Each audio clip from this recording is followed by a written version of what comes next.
Hello and welcome, and in today's video I'm going to share with you the most unusual Ark creatures, so let's get into it.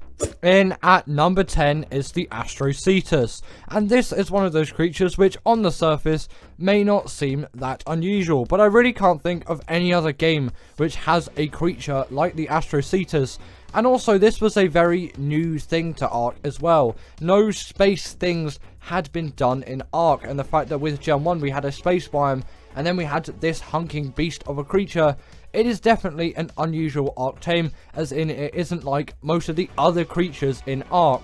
And there are only a couple of creatures which I can think of which are as unusual as this thing, and also at the same time follow the similar genre that this thing has of being a sea creature of sorts. The Astrodelphis obviously being a great example there, that meaning space dolphin instead of space whale, which is what Astrocetus means. Speaking of the Astrodelphis, next up is the Astrodelphis, and the only reason why I would say this is a little bit more unusual than the Astrocetus is its design is more unusual, and also its abilities are a lot more unusual than the Astrocetus. The Astrodelphis is essentially like a dart plane. This thing can just soar through the air and do so many acrobatics and shoot loads of lasers, and yes, it has technically been done before, but you wouldn't really expect it out of this creature, and its design and overall feel is very unusual, and I can't think of any Ark creature other than the Astrodelphis, of course, which controls like the Astrodelphis. And also, again, with the Astrocetus and Astrodelphis, it doesn't really make sense that they work outside of space, but they kind of have to. You know, it is the game of Ark, and there are many other maps, and there are many other biomes that aren't space biomes. So yeah, it just kind of breaks the immersion for me there. But you know, it's Ark, they're fantasy creatures, who knows, maybe they can just dart around in non-space as well, although they do make a lot more sense in space biomes. But obviously, for most of the time which you'll be using these things, you won't be using them in space biomes, you'll be using them to travel across the map, as both of them are great travelling mounts, the Astrodelphis being better for travelling, obviously, as it is a significantly faster creature, and also it's just a lot more fun to ride around on. Next up, we have the Bulldog, and this is strangely one of the cutest yet horrifying creatures that Ark has to offer, and obviously it debuted with Operation, and I'm pretty sure it hasn't appeared in any other map since, but be sure to correct me if I did get that wrong. And in terms of this thing's abilities, it is just a light pet like the Shinehorn and the Featherlight, which essentially will debuff things like Reapers and the Nameless. Not really useful on any other map, but they're definitely really cute, and the fact that there is a mask for the Bulldog, and you kind of put the Noglin in the same spot here as they are similar creatures, they definitely are respected, but very unusual tames. Now, I don't know what it is, but the Managama always seems really weird to me, and the Managama just seems like a creature which doesn't seem like any other Ark creature which I can think of in any way, shape or form. This is essentially like a Ferox type thing with ice fists that can jump into the air and has some sort of elemental power, and that also has ice breath and can freeze creatures. This is definitely an oddity and an unusual tame which hasn't been revisited since. There is no other Ark creature to this day which is like the Managama, and also the spelling for it is pretty unusual as well, but once you learn how to spell it once, you kind of don't forget it, as its name is that unusual. And it definitely is an extremely useful creature. Obviously, as you can see, it can travel across the map with insane speeds, and it deals a pretty reasonable amount of damage as well, which you can't get out of every great travelling mount. But the Managama definitely is great for that, and like I said as well, it is great at freezing creatures, and in a moment you will see what it is like when it does freeze creatures. The only thing you really have to watch out for though is this thing is extremely buggy and will get stuck on things, and it just did get stuck on something there. In terms of it freezing, it will freeze creatures for a very, very long amount of time, which is why it is heavily used by PvP griefers. I've heard not as much anymore since they got nerfed, but they still get used a little bit in terms of PvP griefing still to this day. Now, the Rock Drake is pretty similar to the Managama in a lot of things, but I think it is slightly more unusual, partly because it did come first. Obviously, Operation was the map that came up before Extinction, and also just the way that this creature is formed is a little bit more unusual. This is kind of like a somewhat T-Rexy chicken. I don't really know where those two creatures came from, but I would just call it kind of a T-Rexy chickeny turkey thing again, I don't really know where I'm going with that. It is so unusual in the form that it is. You can't really relate it to other creatures, which is very, very weird, and definitely a sign which it is very unusual. But its taming method isn't particularly one of the most unusual, like you would expect from this creature. It is the exact same as the wyvern. You simply steal the egg from the rock drake nest, and then boom, once you've obviously incubated and raised up that creature, you have yourself a rock drake. And also they do come in a lot of colours as well, this pink being an example, which is actually quite weird for a lot of Ark creatures, as most creatures do follow a similar colour pattern, whereas the rock drake has a wealth of colours. And I actually kind of really like the tealy blue more than the colour which I've got here. I like a tealy blue, like a bluey green is what I kind of like on a wyvern. Not a wyvern, this is a rock drake. Why am I talking about wyverns? In terms of rock drake colour, that is my preference. What is your rock drake colour? Comment in the comments down below. Don't know why I said comment too many times in the sentence, but comment in the comments down below. What is your favourite rock drake colour? As I'd really like to know. Mine is definitely that kind of like bluey, greeny thing, but you know, some of you may be digging this pink and purple, which we got here. No, it's not pink and purple. Pink and blue. I may be slightly colourblind. In at number 5 is the gas bags, and this is just a creature which is such an oddity. And also, I'm seriously questioning Wildcard here. How did they come up with the idea for this? Or did we come up with the idea for this? Honestly, I don't know, but somehow this thing was created, and it's been in the game since extinction, and I don't really get how it came around or how the idea came for it. It's literally a farting gas animal which flies on its own gas. It's a very, very weird premise, but actually a very cool creature which doesn't require a saddle. The saddle's only there if you have friends, unlike me, because I don't really have friends that I play Ark with, or friends in general, you know, living that life. But that saddle is there if you do have friends, unlike any YouTuber which you can really think of. Us YouTubers, yeah, but we don't really get the friends. This is why we do YouTube, you know. But if you do have friends, then your friend can go on the saddle, and then you can travel together, which is nice, you know. The Diplodocus has a significantly higher passenger count, but that's not on the list because that isn't a very interesting or unusual creature. Anyway, I should stop talking about the Diplodocus. What's actually good about the gas bags? Well, on extinction, this is actually one of the best creatures out there for gathering metal. Obviously, you still have the RG, and the gas bags is significantly harder to control than the RG, but it is a lot cuter. And it's just, I like using the creatures which came on that map. And I'll always try to use the gas bags, as long as I can control it at the time, to do some metal runs. And once you learn it, it is a really, really great creature for doing those metal runs. If you don't just get stuck in a trench with loads of wyverns and get killed a couple of times. That happened because I forgot to enable creative mode, stupidly, for this B-roll. But, you know, editing, it looks like I did nothing wrong and I escaped perfectly. But there was multiple attempts in this, and then I flew too high, and I got up caught into the wall border. I am definitely not a great pilot of the gas bags. Also, if you find yourself like this, make sure to dismount just before you hit the ground. It'll save you.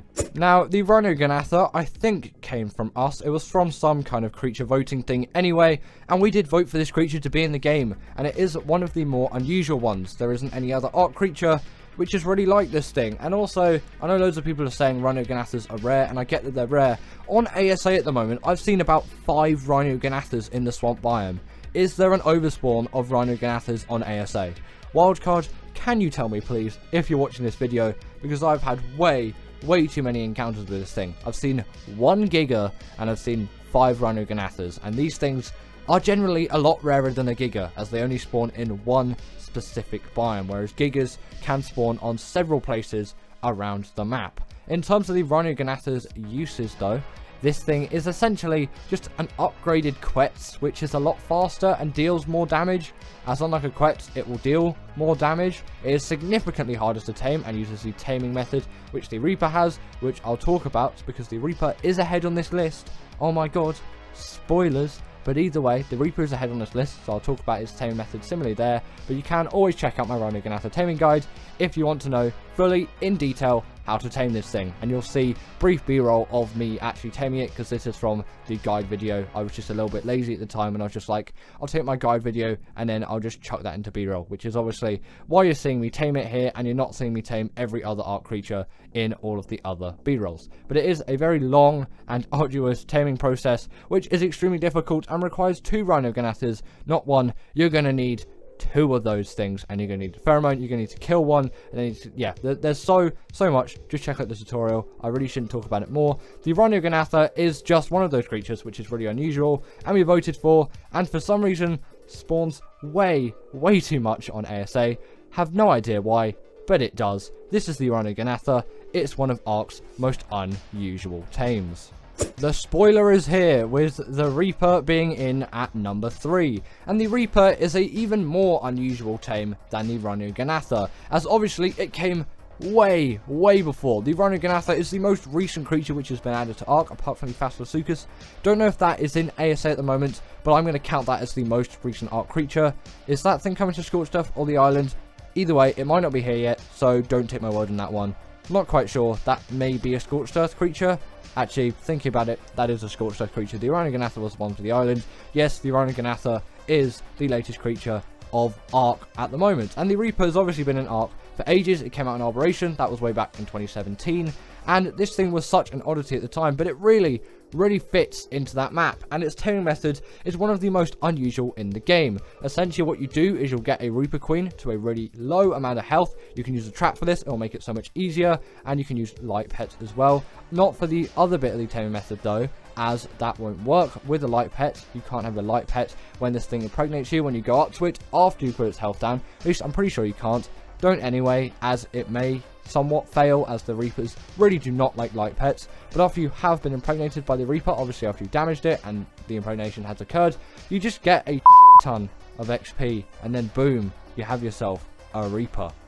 In at number 2 is the Bloodstalker, and this is just essentially a spider with, I don't think 8 eyes, but it may have 8 eyes, or it may have 12. Honestly, comment down below how many eyes the Bloodstalker has, as right now I don't know. I'm sure I could look up an image, but I know one of you out there knows the answer to this. Well, obviously you can tell why the Bloodstalker is so unusual. No other Ark creature is really like this, and you could say the Aranio is another kind of spidery thing, but that is just kind of like a normal spider. The Bloodstalker is like a vampire, blood-sucking Spider-Man thing with an obscene amount of eyes. It may be 8, it may be 12, I'm not quite sure. Make sure to let me know. I want to know how many eyes the Bloodstalker has, as I'm really not sure, as I have not seen one up close and personal for a while.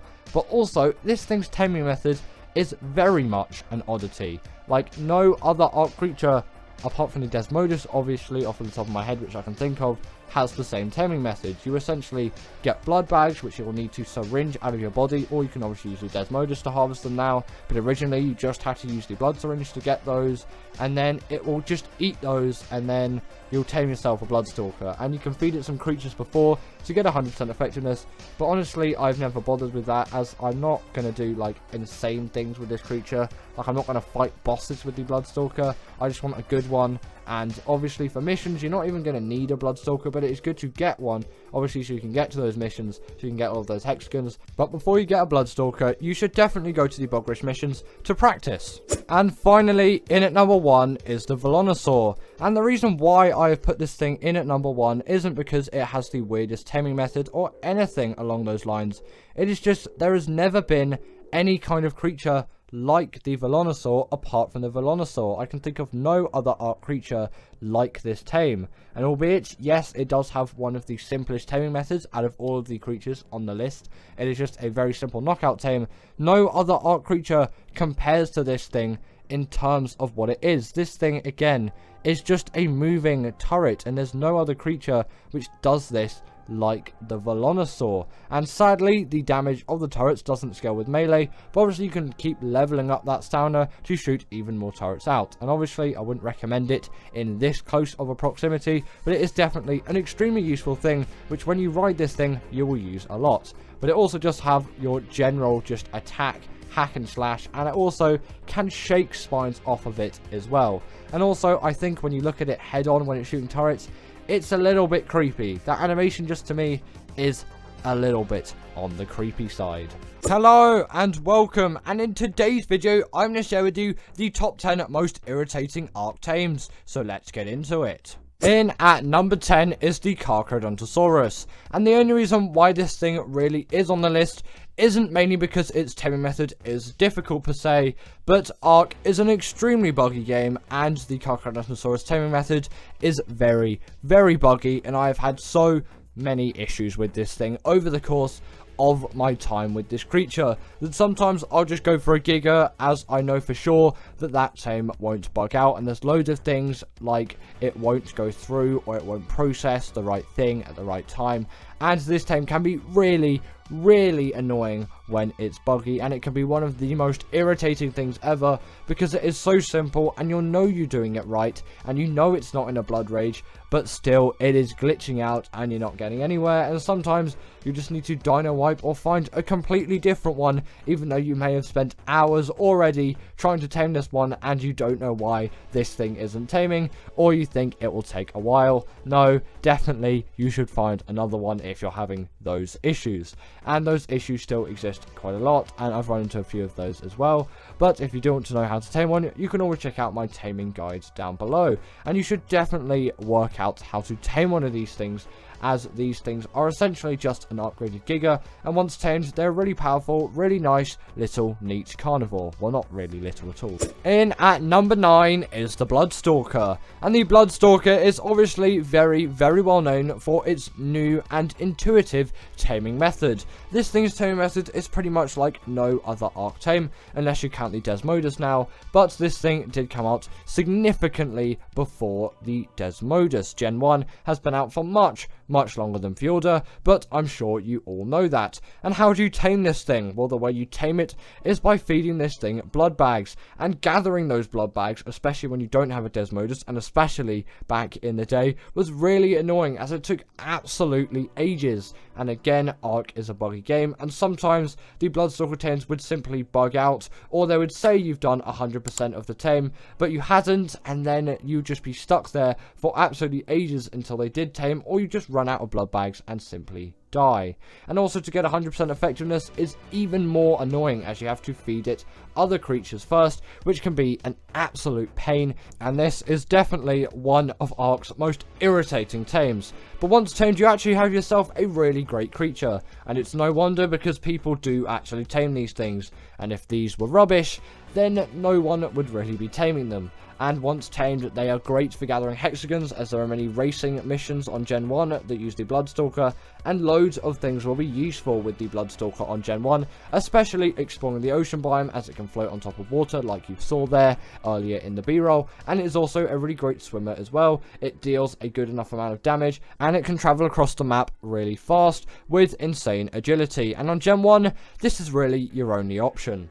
Next up, we have the Managama, and this thing mainly does come down to if your game is behaving, and thanks to the net gun now, these things aren't the most irritating tame, so they are a lot lower on the list than they would have been before the net gun came out, as when these things bug out, which is most of the time, still to this day, a normal trap will not work at all. These things will just completely glitch out of them, and there's nothing which you can do, and considering how fast they are, you're not going to be able to catch up to one and just continually shoot tranks into it, unless you've got literally hours and hours to tame a Managama, but that is so inefficient, and you should really try and get a net gun, as it is one of the most useful things as well, and probably surround it by a trap for good measure as well, as it gives you a long period to build a trap around the Managama. And another reason why the net gun is so good for the Managama is you don't even have to really worry about putting this thing into a trap, as that is definitely not an easy task.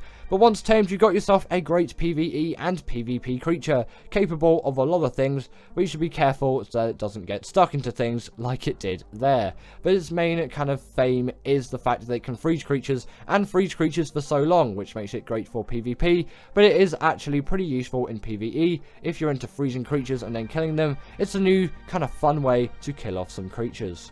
Next up, we have the Wyvern, and the reason why this is harder and more irritating to tame than the Manic Armor is because no net gun is going to save you here for this tame, as its tame method is completely different. And if you're wondering about the Crystal Wyvern, if you don't know how to tame that, that is one of Ark's easiest tames, and it definitely is not deserving of the list. But every other Wyvern, being the Ice Wyverns, the Fire Wyverns, etc., like Poison Wyverns, things like that, those Wyverns where it requires you to go into the Wyvern Trench and steal that egg from the Wyvern Trench, don't know what word trying to came out there, re-steal, you're not re-stealing anything, but either way, you're going to steal that egg from the Wyvern Trench, and that is actually one of the hardest Ark tasks which you can do. It sounds very simple on paper, but you need a creature which is fast enough to get in and get out. You need to be stealthy enough that the Wyverns don't catch you until obviously you steal the egg. Then there's nothing you can really do there. They're all just going to aggro onto you. And then also you're going to need to get out of there as well with the egg and not die. And also you're going to need all of the equipment to raise that egg as well. But it is all worth it after all, unless you're on Crystal Isles. Just get a Crystal Wyvern, there isn't really a point. Get a Blood Crystal Wyvern even. But once you do have a normal Wyvern, their C-flap ability on the ground is really good for harvesting wood, and they're great carnivores. They can pick up so many things, they do so much damage, they're really, really useful flyers, and actually one of the fastest in the game. You can't really go wrong with the Wyvern, just be careful when taming one. And now this slightly does contradict my opinion when I was talking about the Carcharodontosaurus, but I will say the Giga is a much more irritating tame than the Carcharodontosaurus, as the prep is absolutely insane for this thing compared to the Carch, and this thing is just so much more irritating to prepare for, and also when taming, this thing can go really, really wrong, whereas the Carcharodontosaurus, you kind of have a little bit of like safe protection in a sense that you're going to have Gilly when taming one, and you know they can't go into Blood Rage really that easily once you start taming it, whereas a Giga, they are just some of the most annoying creatures. They'll either really want to aggro onto you, or they'll just simply run away. And yes, you can get them into a trap, but sometimes trapping them can be an absolute pain, and especially on ASA with the new Dino AI. And the amount of tranks you need for this thing is absolutely insane, and it will take a huge amount of time to get all of those tranks, and especially on official.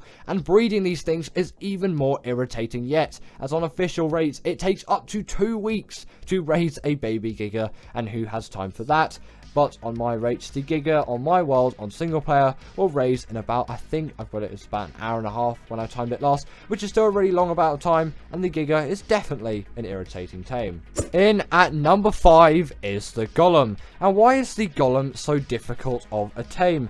And it's mainly because Ark has something called cannons, if you didn't know, and they are some of the most annoying things to control in the Ark game. Their range of movement is so bad. If you could simply just press WASD for the cannon to move, this would be a significantly easier tame. But trying to aim a cannon, especially on a Paraceratherium, if you're using that on Scorched Earth, it can be an absolute pain to trap this thing in the first place and then actually aim in the right place every time, as these are a moving targets. They move around, they can move everywhere. And also the taming resource is a bit of a weird one as well, being stones or metal, or I think it likes sulfur the best, but you know, you can correct me on that one if I'm wrong. I don't really do many rock golem tames, which can be a little bit irritating, but that isn't the most irritating thing you'll face. And once tamed, you'll definitely be glad that you tame one of these things, as they are some of the absolute biggest beasts on Scorched Earth, and are a must-have at some point, and really are a big Ark experience which you'll remember once tamed. Now, continuing the list, we have the Rhinognatha, and this is definitely one of Ark's most irritating tames, but why else would it be on this list? And this thing is such an irritating tame, and the lengthy process through this is, yes, albeit fun, but albeit very irritating at the same time. And there's no point me just saying this tame is irritating without actually telling you how to tame one. Firstly, I'm going to talk about actually finding a Rhinognatha, which is incredibly difficult as these things are really rare. If you're on normal Ark still, you can always use Creature Finder Deluxe, raise the dino weights, or do a dino wipe using the Destroy All Wild Dinos command, or the Destroy Wild Dinos command, not the Destroy All Wild Dinos command. Either way, that command will be on screen right now. And also you can check out my Rhinognatha taming guide if you want a less brief summary and a full tutorial on how to tame one. In terms of the actual tame though, obviously apart from that initial prep of finding one, you'll need to find a male one, by the way. At least I think you need to find a male one. Either way, you need to kill that male Rhinogonatha and then get the pheromone out of it. And then once you've got that pheromone, get yourself something like a Bronto. The Bronto is definitely the recommended creature here. And by the time you'll be taming a Rhinogonatha, a Bronto will be very easy for you to tame. And also, if you want 100% effectiveness, those resources which were just on screen, you will need all of them. Yes, all of them. And then your net gun the Rhinogonatha. Don't even bother trying to use anything else. Then take it down to the lowest amount of health you can without killing it. Obviously, you don't want to kill it. It's like the Reaper tame. You want to take its health down, and I think it will glow a different color. It will glow like an orangey kind of glow, or obviously you can use the magnifying glass on official, or if you have mods on normal Ark, not ASA. I don't know why I'm calling it normal Ark. They are both still Ark. Then you can obviously use the awesome spyglass, really great mod. Then before it's kind of awoken out of the trap, which you obviously use the net gun for that, you fill the pheromone to your Bronto, and then after that, I don't know why my pronunciation's so bad at the moment, but after that you do feed it to the Bronto, and then when it comes out, it will impregnate your dino, and that's where you're going to need all those resources which were previously on screen. Then your creature will just fall over, and then the Rhinogonatha will come out of it, and then you have yourself a tamed baby Rhinogonatha, and unlike Reaper babies, it won't kill you. Speaking of the Reaper, in at number 3 is the Reaper, and the Reaper really is one of those tames which you can't say is an easy one, unless you're on Gen 2, but I'm kind of going to discount that, and it is definitely an irritating one, and arguably a lot more irritating than the Rhinogonatha, as you do not have access to flyers on Operation, so it is so much harder to start the tame, as this thing spawns in a significantly more hostile biome. But in terms of the actual tame, there are actually less steps. You just take it down to that low amount of health, then it will impregnate you, and then you just go around killing things with yourself, as in your person character, as in if you were gathering XP to level up, it will just essentially level up the Reaper baby inside you. You also want some Reaper pheromone glands, and then once that Reaper baby is born, you will have yourself a little Reaper baby, which obviously is just going to instantly kill you, but you know, you've kind of just got to get used to that, and if you do use the Reaper pheromone glands, it's going to be a lot easier to you, as it will think it is your mother. And then obviously over time it will kind of look more like a Reaper and less like a kind of earworm, those things, whatever those bugs are called, like earworm, earwig. It's an earwig, isn't it? It will look less like that and more like a Reaper, and then you have yourself a successful Reaper tame. If you want to know how to tame one easy on Gen 2 though, just watch Razfuck's tutorial and you have no fuss and no irritation. In at number 2 is the Basilisk, and this tame also does involve eggs, but not like something like the Wyvern, Magmasaur, or those kind of tames. The Rock Drake included in that as well. In terms of the Basilisk tame, you will need a Magmasaur, Wyvern, or Rock Drake egg, probably Rock Drake eggs, as you'll probably be taming this thing on Operation. Then you'll need it to not aggro onto you, and then just drop the eggs, and then it will eat them. Sounds really easy, but it can go wrong in so many ways, as you have to literally completely eradicate every creature in the area for it not to be aggroed, and you can't aggro it yourself, and obviously it's Operation, so no flyers can be used. There's just so much prep, and also getting all of those Rock Drake eggs is a feat in itself, and that is even if the game doesn't bug out and then this thing doesn't even eat the Rock Drake eggs. Definitely a very irritating tame, but once you get it right and it's started, it's not too bad from there, and you have yourself a really cool, neat Basilisk, which has a wealth of abilities. And finally, in at number 1 is the Shadowmane. And yes, I'll agree, this isn't the hardest Ark tame, but in my opinion, it is the uttermost irritating. There is no other Ark creature out there which I kind of find as irritating to tame as the Shadowmane, in my opinion. Its tame method seems very simple, again like the Basilisk. You will just get baby fish in a fish trap, not baby fish, you'll get normal fish in a fish trap. Baby fish don't even exist. What am I talking about? You can tell it is very late on a Wednesday evening when I'm recording this thing. And yet, once you've got those fish, then you'll need to find one when it's sleeping, go up behind it, and then passive feed it those fish, and keep repeating that process. Obviously, you'll want Gilly as well, so it doesn't wake up. But the thing is, these things come in packs, and they kind of do patrols, and sometimes some will be awake, and some will be asleep, and also they're really easy to wake up. And yes, with a trap, they're not the most irritating thing out there, but still, to me, they are the most irritating. I don't care what any of you say in the comments. This is the most irritating Ark tame in my opinion, and no creature can top it. But oh wait, I forgot one more.